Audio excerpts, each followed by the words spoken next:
Welcome to Sis Internet Radio.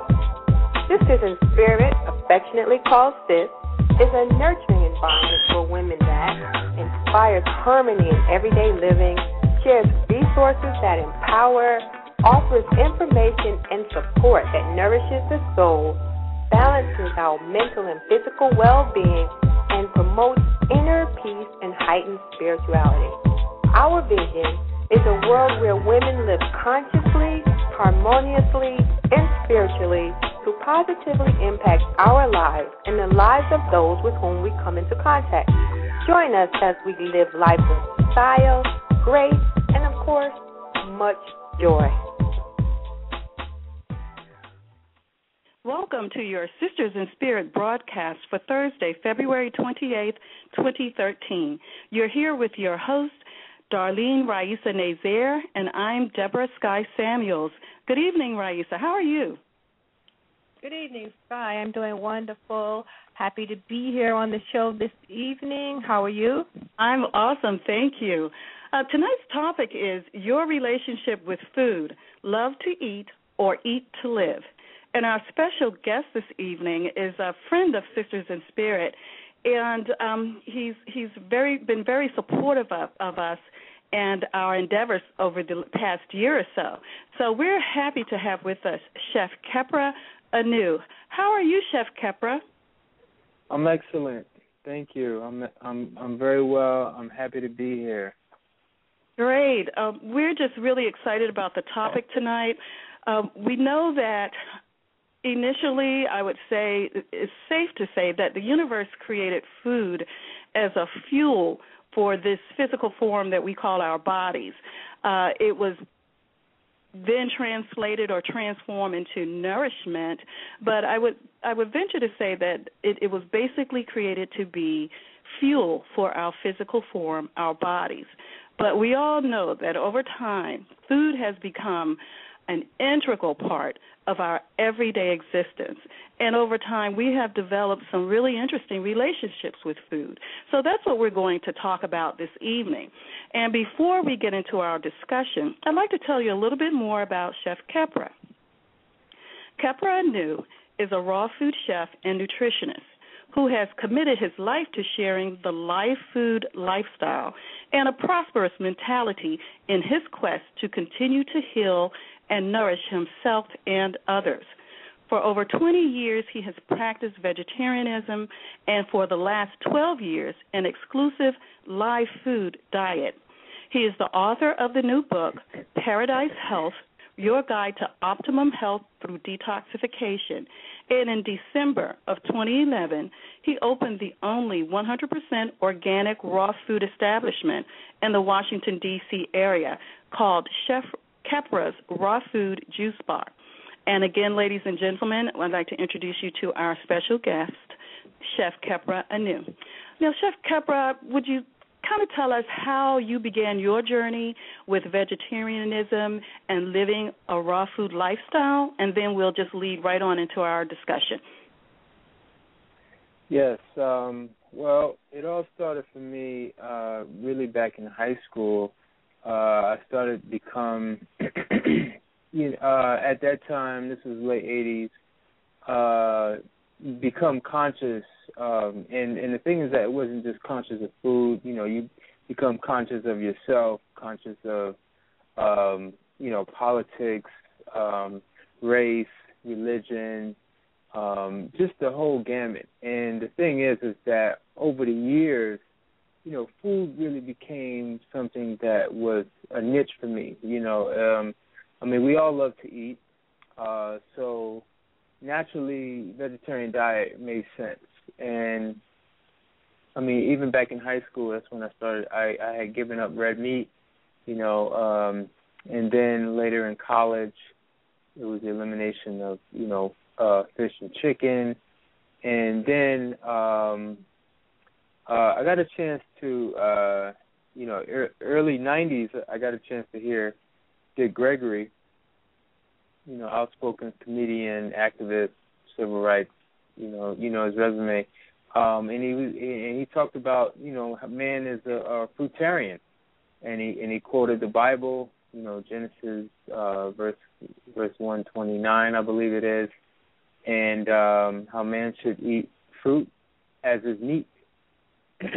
So this was mind-blowing, even growing up in a Christian household and, never once, been told anything of the sort. It really shifted. That planted the seed. And about, it was less than 10 years from that point where I said, this is what I need to do now, mm-hmm. and that was 12 years ago. It was like, okay, I don't know what I'm doing, but this is what I'm going to do. I'm just going to eat all, fresh food, live food, raw food, however you want to call it. I've experienced, I pretty much went back and forth.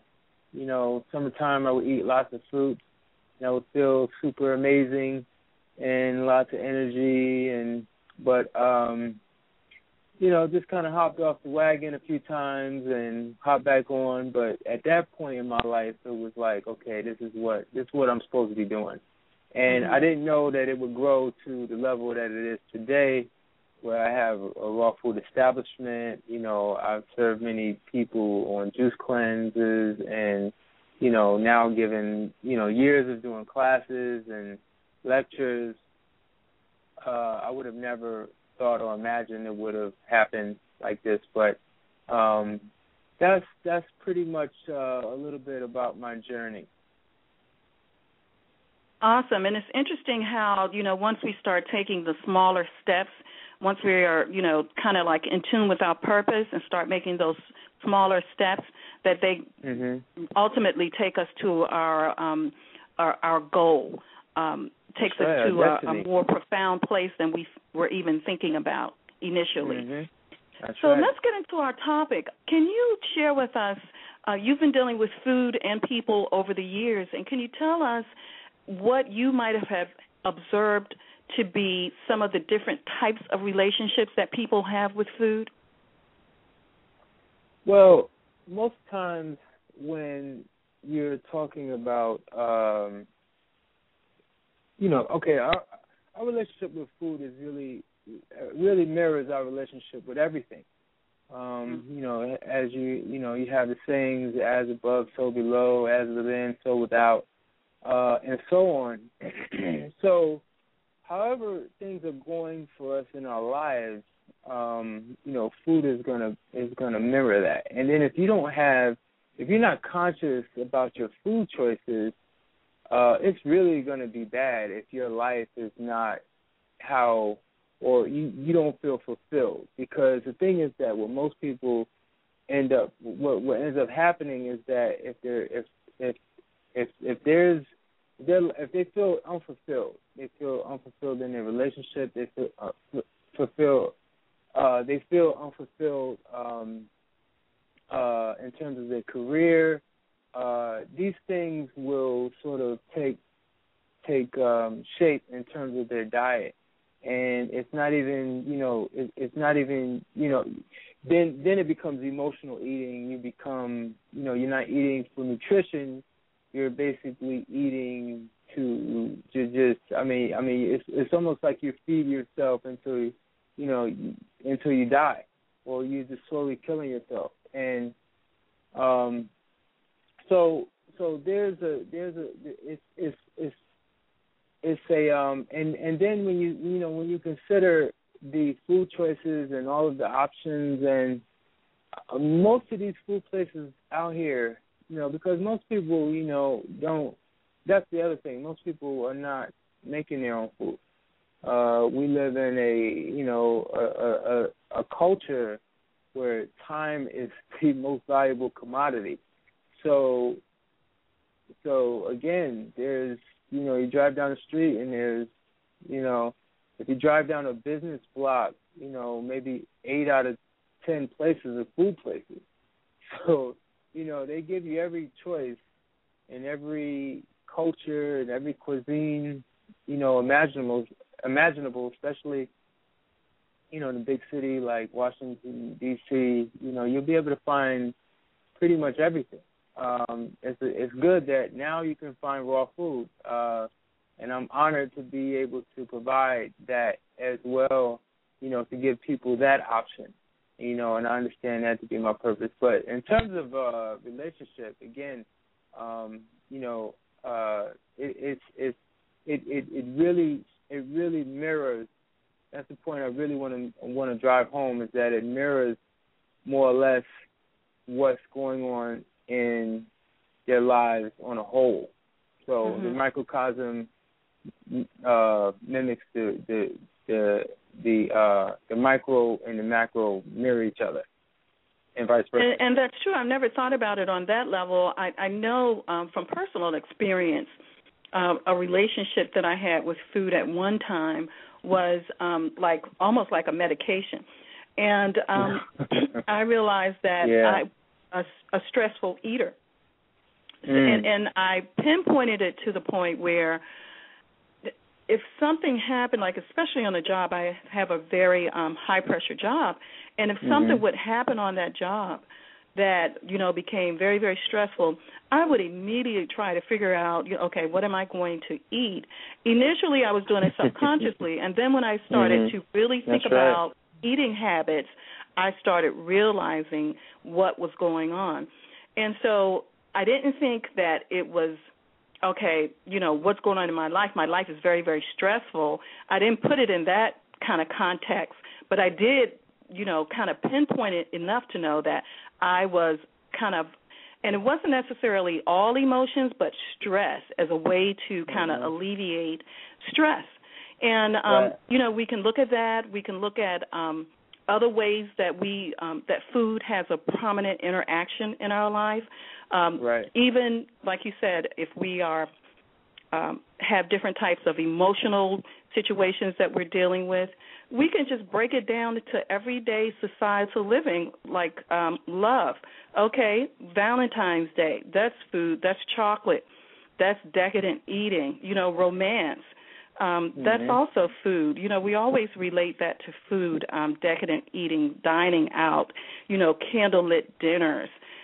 We can think about, and I don't even know what category to put this type of person in, the person that's the exerciser, that just overly exercises and just barely eats, but we have different types of relationships and ways that we, like you say, demonstrate what's going on with us internally. We demonstrate that outwardly in how we interact and how we relate to food. Well, and what do you say about those people that, we know that the majority of the population, or at least half of the population, have weight issues due to overeating and unhealthy eating habits and unhealthy relationships with food. But then when you look at the person that, barely eats, or the person that's kind of anorexic, or, those type of situations, I guess you can still say that is an outward expression of something that's going on inwardly, huh? Yes, absolutely. I mean, they're both extremes. And the thing is that we always have to find balance. Now, I will share this with you. I listened to what you said in terms of how you deal with stress. I mean, we're all part of being a human being, in this existence, is that we're going to deal with stress. I mean, the thing is that it's inevitable. I mean, and the thing is, what makes life is how we deal with it and the choices that we make. I mean, we still have the power and the will to choose how we deal with a failed relationship, stress at the job, stress financially, et cetera, et cetera. How I chose to deal with the different stresses in my life is basically to go into fast. I find that I'm immediately centered, when I start to, because for me, I don't know if it was, when I think about it, I equate, I feel that, eating should be a joyful experience. I think we all eat because we enjoy to eat. But the thing is that this is sort of how I just know that I'm personally wired. because the thing is that if I'm dealing with certain issues, regardless of what they might be, I can't enjoy my food. So the thing is that what I've done over the years is go into fast, and I find that, of course, you're able to think clearer. You're not going to respond emotionally, which makes things even worse. And I think that, in terms of, when we look specifically at the certain kinds of food, especially that leads to, our sisters being overweight, is our processed starches. And the thing is that, the addiction becomes emotional. It's physical from the onset. But then it becomes emotional because starches are fillers, but they're actually, very low on a nutritional scale. So they're very deadly. It's really grave and almost like the worst thing that can happen. You feel fulfilled, or unfulfilled in a relationship, or your career path, et cetera, and then you go for those things that give you that what they call quote unquote comfort food. So the cake and the pasta and the noodles and the all of the treats and these things are false fillers. That's what they are, and that. I think, you talk about emotional eating and relationship to food, or I should say a negative relationship to food. This is what I think of, and what we really need to do is, I think we understand, like, okay, when the body becomes sick or unbalanced, as I like to say, again, we lose our appetite naturally, and our body is saying, like, fast. It's like saying take a break from food. So the body is designed to heal itself. So therefore, the body is telling you, okay, you need to stop eating so that I can heal myself. And the thing is that should go across the board. When we have issues and when we have stress at the job, when we have things of that nature. Even when I was in college, I could remember, I studied mechanical engineering. It was very, very demanding, and, especially around finals, it was like they were back to back to back. There was no time for sleep. And I understood, even back in school, that in order for me to make the most out of my waking hours and then even go into what would usually be my sleeping hours, like if I ate something heavy, there's no way. There's no way I'd be able to function and be able to function optimally with as little sleep as possible. So therefore I would eat very little, and what I would eat is mainly fruits. So basically, it was almost like a fast, because even the food that I was eating was 90 to 99% water. So again, I was very light, and my body didn't need to necessarily lay down and rest for 6 to 8 to 10 hours, because there was really nothing. When we eat heavy, our body needs to sleep in order to break the food down and metabolize it and process it. But when we eat very little, our sleep requirement becomes a little different. So the thing is that that's a stress. When you're in something, when you're in school and you got a lot going on, or when you got a project due, whether it's for your work or whatever it might be, you should. And then even the other thing, in terms of like really being passionate about what you do, and you understand, like, that becomes food. When you're passionate about the work that you're doing, you should lose your appetite, because you are so focused, you are so determined, and you're so, like, basically you can't do anything else until this gets done. And you forget to eat. That's how you know. That's when you know that that's what you need to be doing. And these things, again, like I said, that becomes really your true food. That's feeding your soul. And when you're feeding your soul, everything else is getting fed, physically, mentally, emotionally, spiritually. So these are some things in terms of, like, how we can use stress to our advantage, how we can, basically, really move away from food so much. I mean, we eat too much in this culture, and we eat too much of the wrong stuff. So we need to start getting more into eating the right stuff, and then we'll find that we'll eat less of even the good stuff. Yeah. And when you think about it, if you're eating the poor stuff, the food that is not nutritionally fulfilling, you're stressing out your body even further, because now it's trying to digest things that weren't really meant to be. Exactly. It's like when it rains, it pours. I mean, it just furthers you going down the drain. I mean, it's just like pouring gasoline on fire. Right. I mean, it just makes the situation that much worse. And then, of course, it's feeding the addiction, and then the addiction is, again, it's just one thing on top of another, which makes it really, really bad. And then, of course, your health breaks down and your physical breaks down, and I mean, it just makes it down. It just makes it bad, yeah. Well, one of the interesting points that you made a little earlier was that naturally, and let me see how I can bring this back.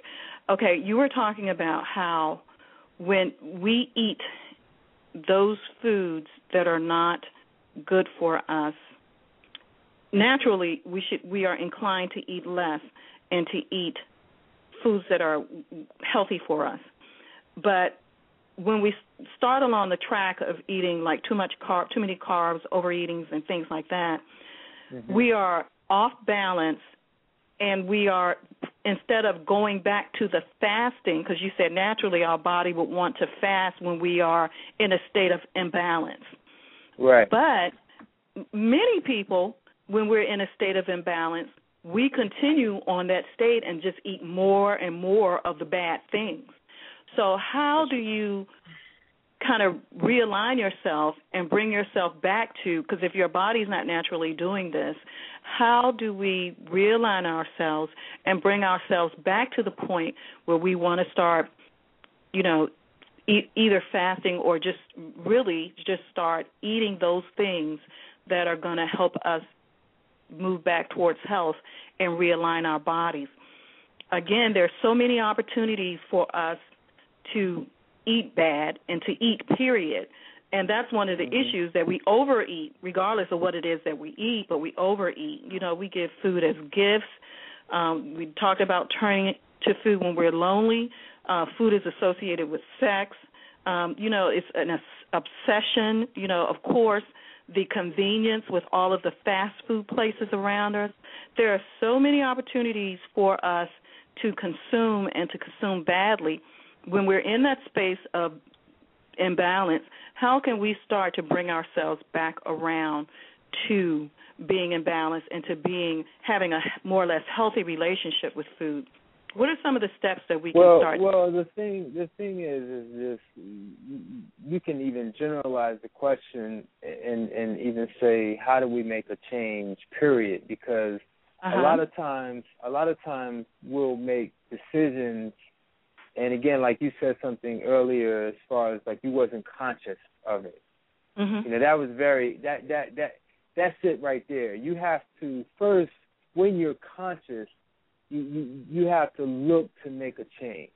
And the thing is that it begins there, but it's far from over, if that makes any sense. With that beginning, you have to begin to educate yourself. You have to begin to start to look at yourself critically. You have to look at, it's similar to like someone who is alcoholic. What does an alcoholic need to do? An alcoholic, they need to go to the Alcohol Anonymous meeting. And at the Alcohol Anonymous meetings, they talk about, people, places, and things. This is the kind of analysis that you need to do. Everyone should do on some level. You don't have to be alcoholic to say, okay, I have to look at the people that I'm associated with. I got to look at the places I'm going. I got to look at the things that I'm doing, because these all can potentially be triggers for us to be, next thing we know, we're eating, we're having some kind of something that we know that we shouldn't have. Okay, we find ourselves at that place. You're driving, and literally your mind will take over, and you're not in control. At least a part of yourself that wants to make a change, because there's a part of yourself that wants to do good, and then there's a part of yourself that's going to do what it's been doing, because that part doesn't want to die. So there's a battle that's going on between the two cells, if I could say that. And the thing is that while we're conscious, we have to educate, we have to become aware, and the more we see that, the more we educate, the more you listen to a program like this, the more you continue to inspire yourself, to introduce yourself to new people, to introduce yourself to new places and to new things, new activities. These things are going to bring you or start to move you in a different direction where, when that stress hits you, then you may be able to overcome that stress in a positive way. You may be able to use that to your advantage where you're not now going in the wrong direction. You're going in the right direction. You're actually using it as strength to say, you know what, now it's time for me to fast. Or you know what, I'm gonna basically, you link up with find a mentor, or someone who is who is partnering with you. There's strength in numbers. And we as human beings, we have to always remember that we're social creatures, and that we we have to do things as a community. We have to do things collectively. That makes it. We're very, no matter how old we are, we're always very much influenced by our peers. So peer pressure is very, very real. And the thing is that when we can, really get control of that, and really start to, come together again with positive people. That is so powerful. And so these are some of the ways, again, while we're conscious, we have to really feed that part of ourselves that's looking to make that change, so that when that stress comes, because it's going to come, it's inevitable. Right. We're able to deal with it and handle it, and really prosper from it. We're looking forward to those stresses, because without stress, without trials and tribulations and things that challenge us, we would never grow as human beings. So we want to welcome these things. We want to look forward to the stress of life. So we're able to really handle and gain that experience, and then use that to teach our children. And this is what life is about. And becoming older and wiser, and but we can't become older and wiser and honored elders unless we've been through something. Well, that's true. But and we want to. You also have to right. change what you're doing, because as the saying goes, if you continue to do the same thing, then you get the same thing. You need a different type of thinking to solve whatever the issue is that's causing you not to eat the diet that is best for you. And that leads back to what Chef Khepra said in terms of being conscious, one, of what's going on and then, kind of analyzing it and understanding the triggers. Because when I was going through that, I became conscious of, okay, I'm eating when I get really stressed, and I'm eating really badly when I get really stressed. So then, so I identified that stressful situations was a trigger. Then I had to really see when something was going on, and when I started feeling, okay, what am I going to go eat to help me deal with this, because I'm really tripping out right now. So I realized, and it was like a separate person looking at what this body was doing. And so I realized that, okay, I'm not going to go out to the building, go to the store, go to a restaurant. I'm not going downstairs to Starbucks. So the next thing was the vending machine. So I went to the vending machine, and I did this many times. I went to the vending machine, and I would look at it, and I'm like, okay, I really don't want anything in this vending machine, but this thing or this urge inside of me was saying, but we got to eat something because we are really stressed. And the rational side of me was saying, okay, well, it's nothing in here that I really want. So like you said, Chef Khepra, it was a tug of war going on. And I would stand there for like 10 minutes going back and forth. Sometimes I would go for the raisins and the nuts in there, but most of the time I was like, well, I'm not even going to look at that stuff. And then I would the rational part started winning out, and I would say, okay, I'm just not doing this, and I would walk away. And it was like being an observer to the stuff that was going on, to the point that I became more in control.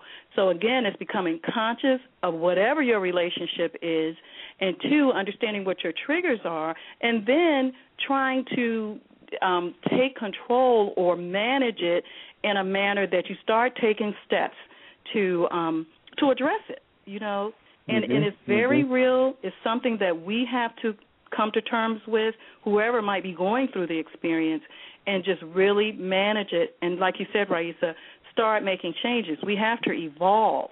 And so with that, Chef Khepra, I would like to ask you if you could share with us some of I know that food has like chemical reactions in the body. So can you share with us, and I'm going back to the summer when you were with us for one of our Businesswomen's Networking events, and you gave us some just awesome information about the types of food, how to prepare certain types of food so that they do satisfy you, and you're getting the same type of satisfaction from eating healthy foods that you would get from eating unhealthy foods. One of the things that you told us then that really stuck with me was how to use the 5 different taste sensations. So does that kind of relate to this, so that we can, once we start, recognizing that, we have this kind of relationship with food that we need to improve, how can we start moving towards those things that will help us? Right. Yes, that's an excellent question. Yes, that definitely relates. I was making this point in my shop earlier today about somebody else asked me about the they were asking me a question and it just sort of that point came out. And basically, the point that I was making is that, yes, we look at the 5 taste sensations, sweet and salt, and I say those first only because, those are probably the 2 most popular. And then we have the other 3, which are bitter, sour, and hot. And I mentioned those together because yes, when we're looking to eat food, we're looking for sweet and salt. Those are the 2 most popular, most dominant, and they've become actually the 2 most destructive in terms of, what we crave and what we want when we eat something.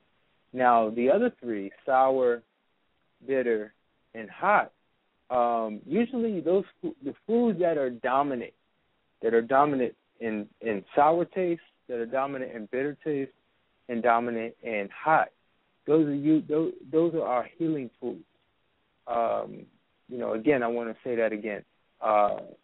Sour, bitter, and hot. Those are our healing foods.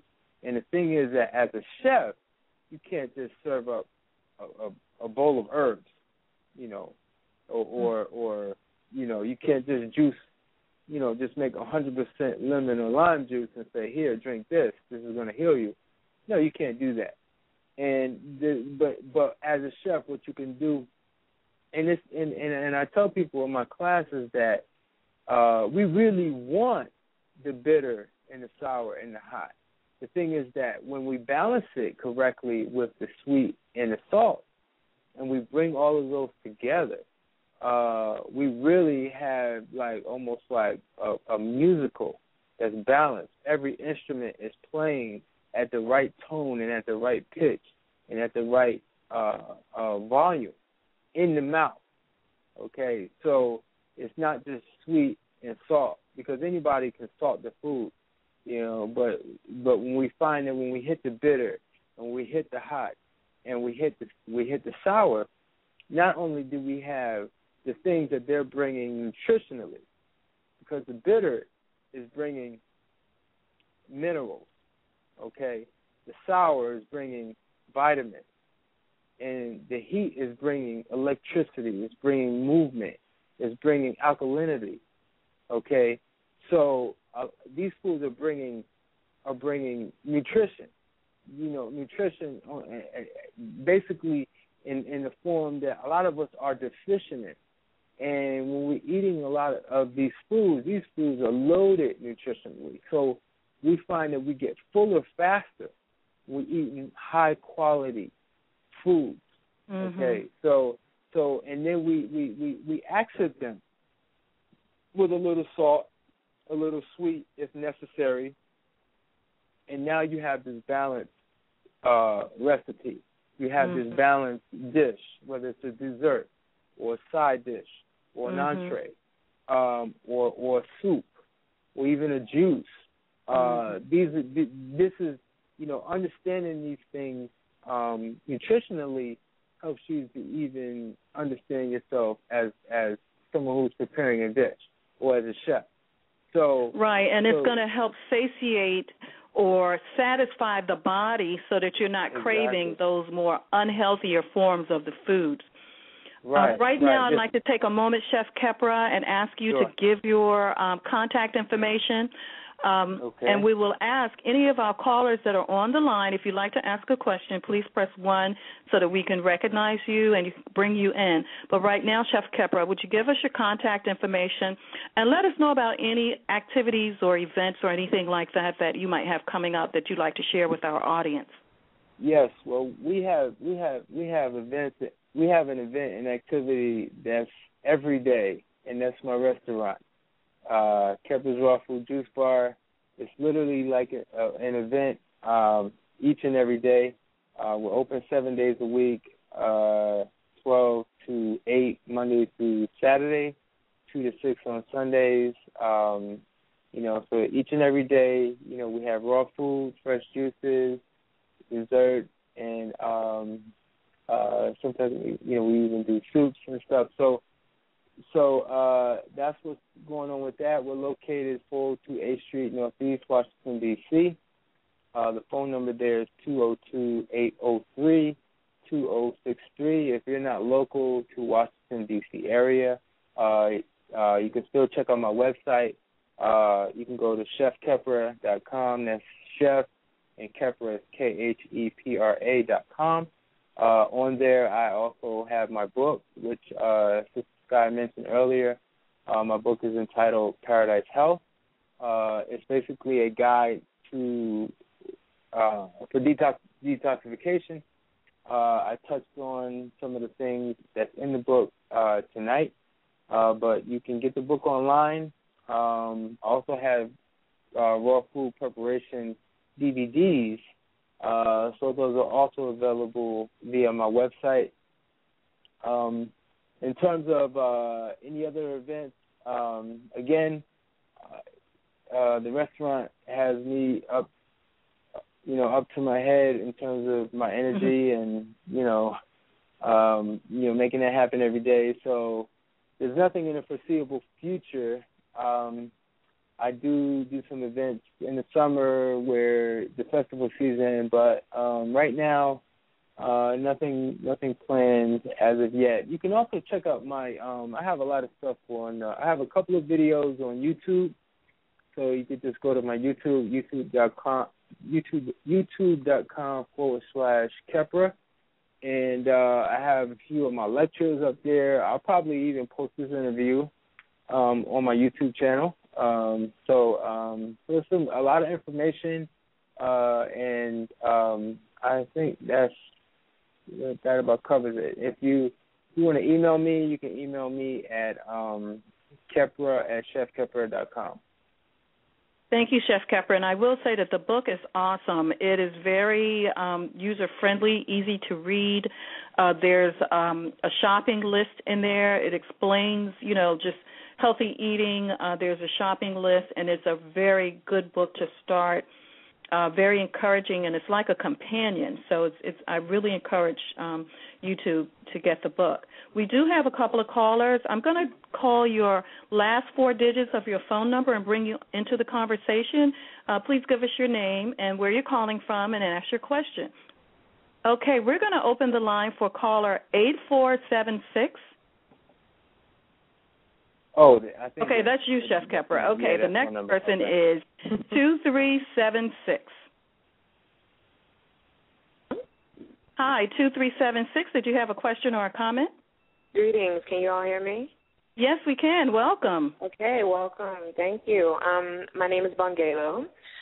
And I wanted to ask, I've been vegan and vegetarian on and off for 2 years now.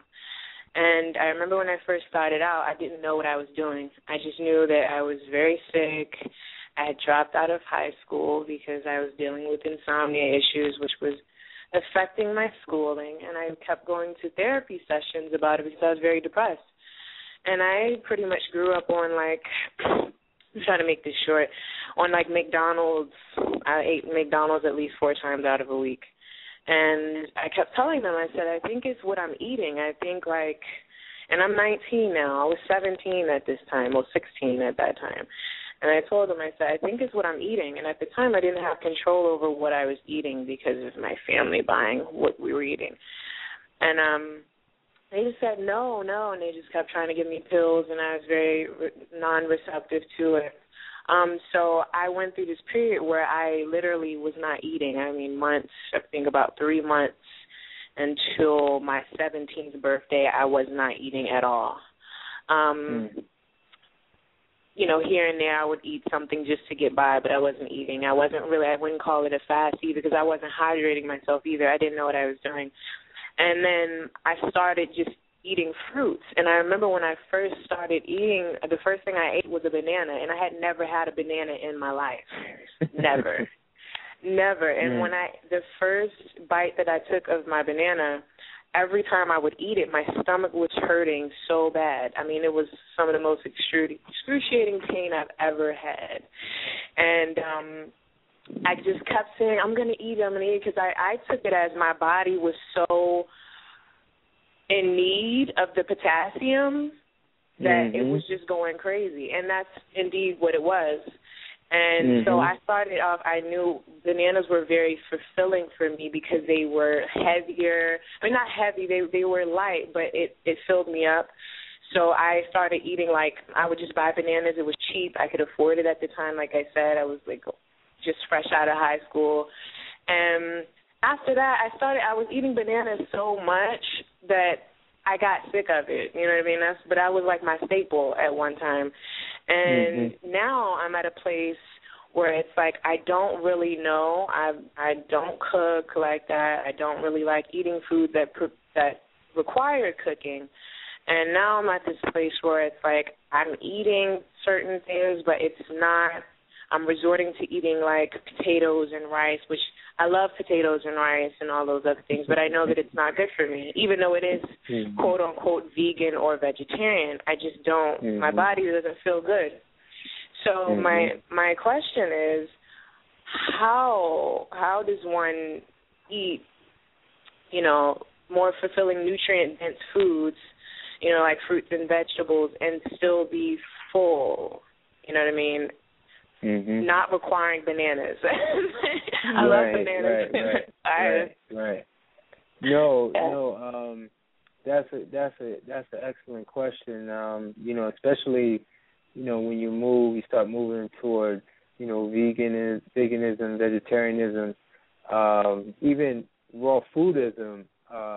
You start moving. I remember when I first started just eating all raw foods, I told myself, coming off a cooked food diet. See, when you're eating largely cooked food, most of your food is sweet. And when I say sweet, I'm saying basically it's, when I talked about the 5 sensations, the bitter, the hot, most of my, again, when, everything that falls under sweet, especially the processed starches, the potato and the rice and even the beans and these things, these are all sweet dominant foods. So when you go to raw food, your body still is I always say you are what you eat, but you eat what you are. So whatever you've made up of, your body's going to continue to crave that. And so coming off of cooked food where I was eating sweet dominant food, I said, I'm just going to eat fruit. And then therefore, you feel good initially, because it's like being on a fast. Yeah. But then you start to look for something more sustaining. And what I did was, again, I went to another sweet food. I didn't go for bananas. I went for the nuts. And the thing is that if we eat too many nuts, then that can cause lots of issues. Nuts are very concentrated food, and it should be eaten minimally at best. Again, in our society, nuts are very conveniently cracked out of the shell. So, it's just very easy to get a big bag of nuts and just start snacking, or even like a trail mix, which is even worse, because you got the concentrated fruit sugar, like the raisins and things, and then you got the nuts on top of that. I don't recommend you ever eating trail mix, but that's another note. So, but the key food that you have to eat, there's no other way around it, is our green leafy vegetables. That is really a food category all in and all of itself. Whole foods. You mentioned something about nutritionally fulfilling food. Whole Foods once had a nutritional index for all of their fresh food, and all of the green leafy vegetables got 1,000, perfect score. The kale, your mustard green, your collards. I mean, these things in terms of the amount of basically. So if kale has 1,000, and you say apples are maybe 200 or 300 or whatever, you have to eat 3 times as many apples to get the same amount of nutrition for, if you're eating kale. So the thing is that our green leafy vegetables are really in the middle. Fruits are fruits, especially our hard moisture fruits, is one extreme. We need to eat fruit. And then our nuts and seeds are another extreme, very concentrated, high in fat and protein. But our green leafy vegetables are really become the foundation. Those are the foods that really need to replace the rice, the beans, the potatoes, what you have as your filler. When your greens become your filler, then you really become fulfilled. You become fulfilled on everything you're deficient on. You become fulfilled on all the, vitamin K, the vitamin C, calcium, magnesium, these things. And then when you start to add things like avocado and things to accent the green leafy vegetables or to complement the green leafy vegetables, avocado, olives, tomatoes, and then you start to make dressings, and you can either make dressings using olive oil as a base or nut butter. So nut butter, that this is a way that we can introduce nuts without overindulging in nuts, that complement our green leafy vegetables. The green leafy vegetables should really be like probably 50% or more of your diet. Some people say maybe even up to 80%. So when you're doing at least 50% green leafy vegetables, and then say maybe 25% fruit, and even like 25% nuts and seeds, you really have a balanced nutrition breakup in terms of the kind of foods. And then the thing is that green leafy vegetables are considered more of a bitter. They're more bitter dominant in terms of the taste sensation in the mouth. And the thing is that that bitter breaks down into a sugar. And the thing is but it's a healing sugar. Okay, it's a slow burning sugar. So it's going to give you energy.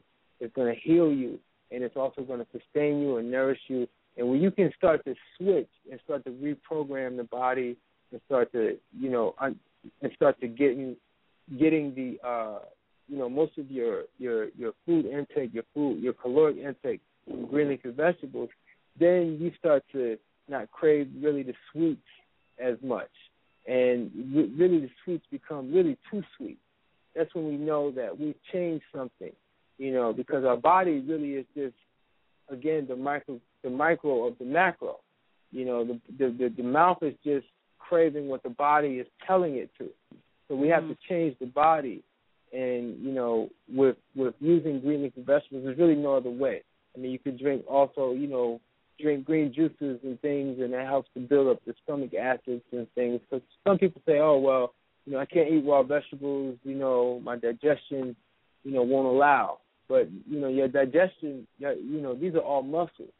These are all things that can be strengthened, with just like anything else. When you go to the gym, you can strengthen your muscles, or through exercise. So really it's just, using proper techniques and things, we can really start to shift our diet and really get more into our green leafy vegetables. The last thing I'll say about the green leafy vegetables is that, we have to look at the color of food. Again, all of our processed starches, and I'll put the potato in there, these are all foods that lack any sort of color, and the color really tells a huge story. Our green leafy vegetables are at the opposite end of the spectrum. Deep, rich pigment, colors, chlorophyll. That color, when you're looking at that color, you're looking at minerals, you're looking at energy, okay? And so that's something also to definitely keep in mind and consider. And also the key to being fulfilled or feeling full is understanding that the body is looking for nourishment and nutrition. And when you're providing that nourishment and nutrition, say green leafy vegetables, then you will be fulfilled and you won't be hungry, and the craving for more won't be there. Yeah, exactly. Well, thank you, Chef Khepra, and thank you, caller, for asking your question. And I'm pretty sure he provided you with some valuable information. Thank you for calling. Thank you. Okay, as we start to wind down now, Chef Khepra, I'm going to ask you again to share your contact information with us. This has been a very enlightening conversation, talking about our relationships with food and the different types of relationships we have, and how we can, start to kind of evolve and move towards a healthier relationship by, one, consciously looking at how we react and how we interact with food, and then looking at if we have situations where we're at either extreme of not eating or overeating or just eating badly, to be conscious of it and to look at what our triggers are and to take slow steps to kind of change our eating habits, to recognize what we're eating, to look at why we're eating it. And also, very important, to recognize how advertising, print, television, internet, how advertising of food, I look at the Food Channel and, just things, well, I used to, but I don't anymore, how advertising affects our decisions and our food-making decisions. So we really have to become aware and manage those things. So I'd like to ask you to once again share your information with us, and as we start to wind down our show. All right. Well, I'll start with my website. You can go to Chef Khepra, and that's Khepra spelled Khepra, chefkhepra.com.